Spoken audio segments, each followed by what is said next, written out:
So I'm in India and I'm leaving tomorrow to come home. I've been here about 10 days and I was getting into the shower this morning and I saw that I had a big hematoma on my leg.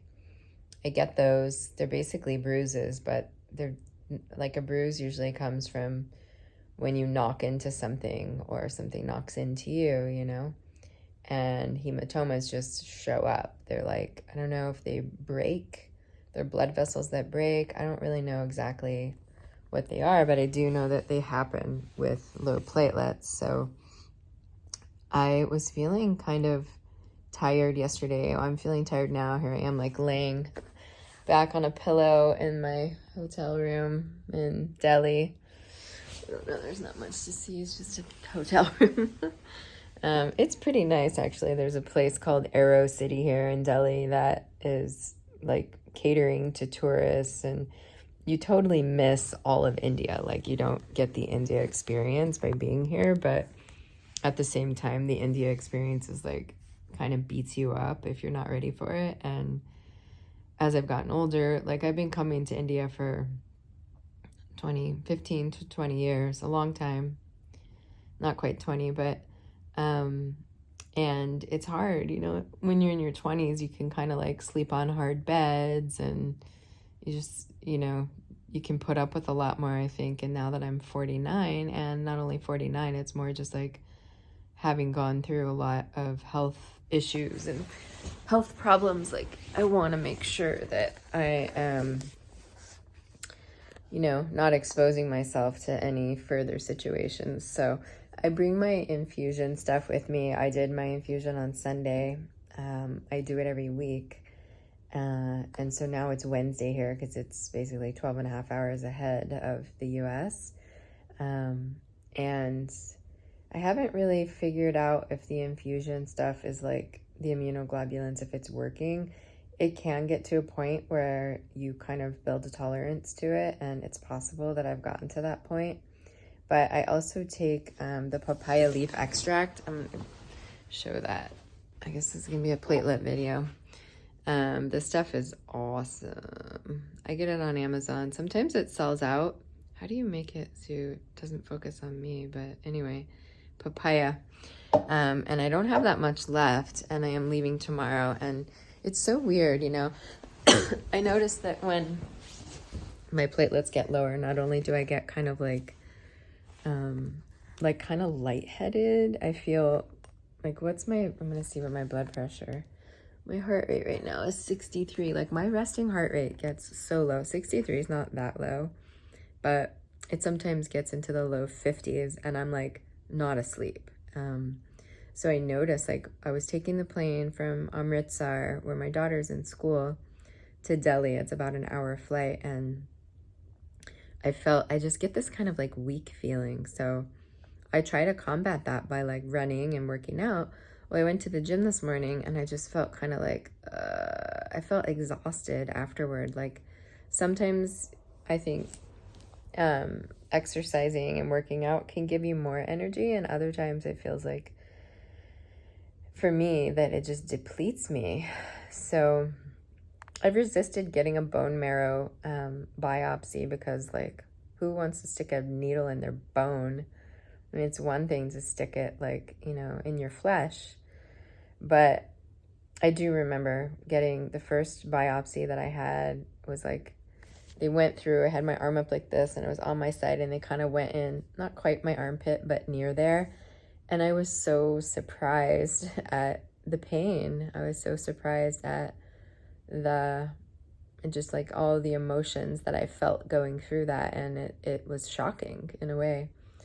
And I think I had another biopsy. God, I can't even remember. It's like the way the years pass, I can't remember all the details the way I used to. I used to know like every single date really well. But anyway, right now I'm just like crossing my fingers that I get on the plane tomorrow. My flight's at like 3 p.m. and then it's so weird, I'll fly for 16 hours.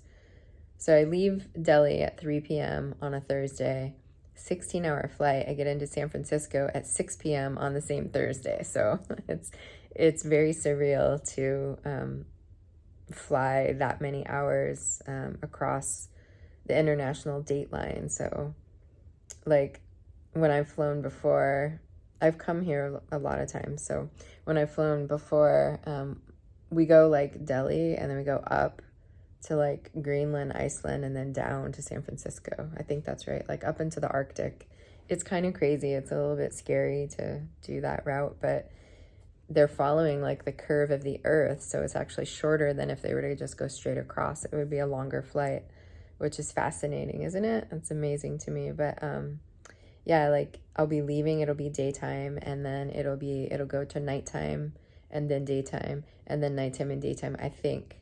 But I can't remember if I have that equation exactly right, but it's really weird to because of the curvature of the earth and because we're crossing over the international date line, watching it go night, dark, light, dark, light, dark, light, dark, light.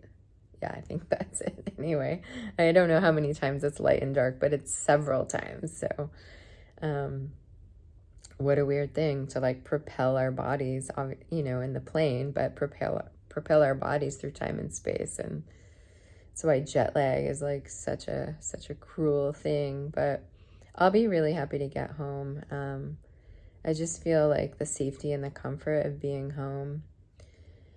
If anything happens, you know, I'm like by myself this time. I mean, this is my third time coming out to India in the last, I think I've calculated like 7 months.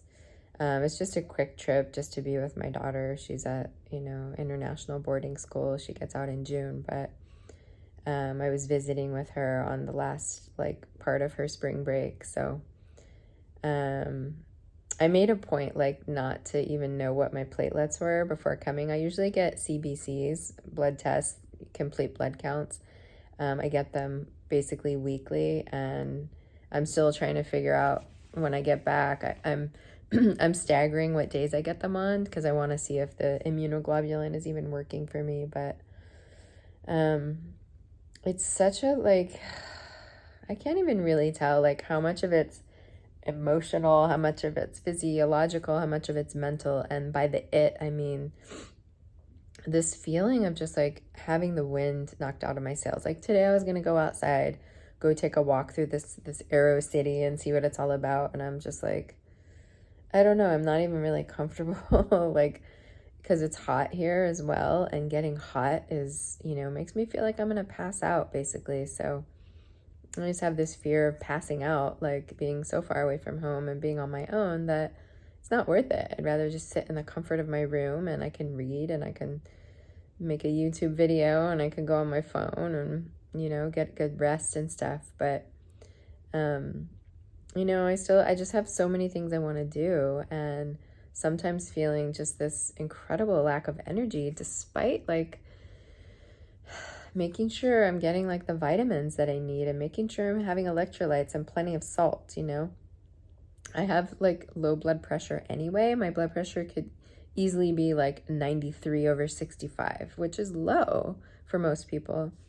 So I try to have like extra salt to get my blood pressure up. Well, I was reading recently too that having extra salt can contribute to lymphedema. And like I'm definitely having worse lymphedema, I'd say, on this side. And, you know, part of it probably has to do with working out. My lymphedema specialist says like wear, you know, tight compression type garments when I work out. And sometimes I do and sometimes I don't. Mostly I don't. But I do go to her and she does massage. But I'm like, man, I'm trying to like make sure my blood pressure's high so I don't pass out, but then make sure I don't get too much salt so I don't like exacerbate the lymphedema. And it's just some days it's a challenge.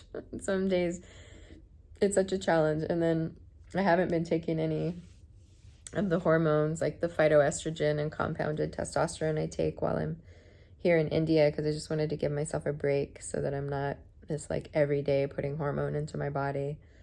Because I'm like, you know, what am I, 6 years out, 2017. So, God, I can't even do math anymore. It'll be 7 years in October, which it's only March. No, it's April now. So it's 6.5 years. And, you know, HER2 positive breast cancer is not one of the cancers that trickle off with the, like, you know, incidence of recurrence as time goes on. I don't know if it's just estrogen. Actually, I'm not sure which it is, but I remember that it's for sure triple positive, like not triple negative, and probably not. I don't know if it's HER2 negative or estrogen negative, but anyway, all that to say that like over time, the incidence of recurrence for me for triple positive does not like peter off. It kind of stays, you know, risky, even 20 years out. So all that to say that because I'm not doing the endocrine therapy, and I am doing like little small amounts of phytoestrogen and compounded testosterone, I'm just trying to give myself a break from the hormones. But the hormones, I swear, make me feel better. You know, they give me like the energy that I need to just sometimes get through my day. Sometimes it's hard to get through my day. Like I just don't have the energy. So like I started to say, it's just, I don't know if it's like mental, emotional, physiological, some combination of all of it, spiritual.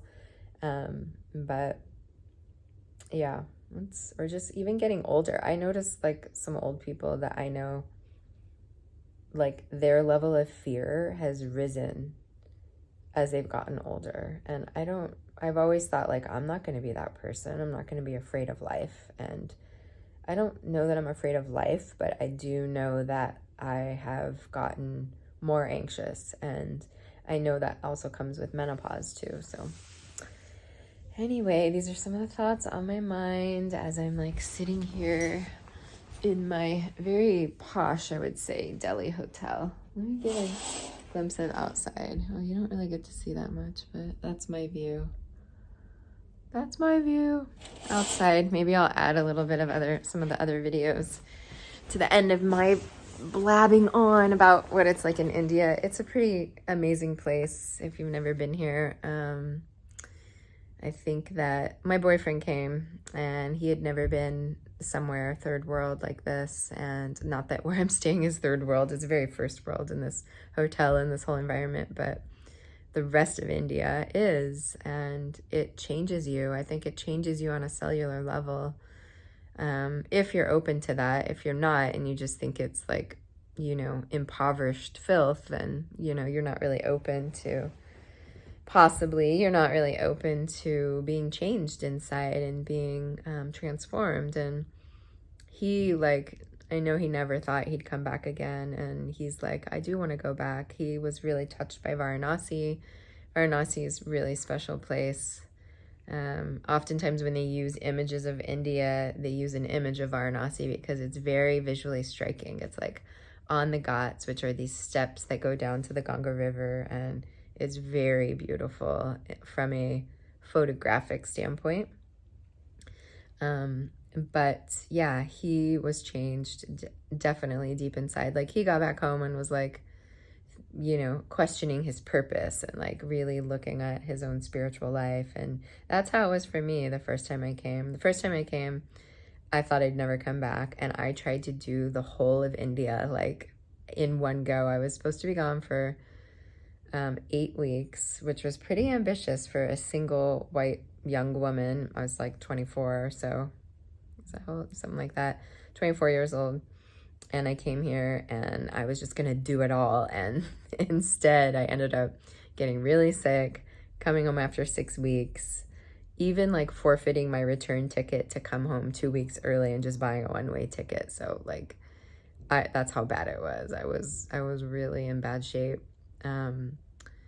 And I was trying to do too many things. Like if you ever come, you can't try to do too many things. You kind of just have to stay in one area. Don't travel a ton unless you're here for a very long time. But anyway, I could make a whole video just on India because I'm pretty sure I've been here now 10, 11 times or something. I don't even know, but a lot. So it does have a special place in my heart, but I am going to be very happy to get home to my partner and our kitty cats and my home and just the safety of living where I do, like being in the US and knowing I can get whatever I need health-wise, not to mention living like 5 minutes from the hospital that I go to see my doctor and stuff like that. So I'm just crossing my fingers right now that everything goes smoothly for me between now, when I get on the plane tomorrow at 3 o'clock, and then I have 16 hours on the flight, and I will land on San Francisco, US soil. And I don't know if I'll come to India by myself again anymore, just because it's just a little too unnerving, you know, just to feel like, you know, I may not get the care that I need or something. But there are hospitals nearby, and I did also buy myself travel insurance, which has a medical policy on it too. It's not that much. It's like a couple $100, just, which gives me peace of mind knowing that, you know, if anything did happen, I do have insurance for traveling internationally. So anyway, just wanting to share. I'm sitting in my bed in the hotel room and a little bit bored, so thought I'd do a video. All right, hope all is well. Take good care. Peace.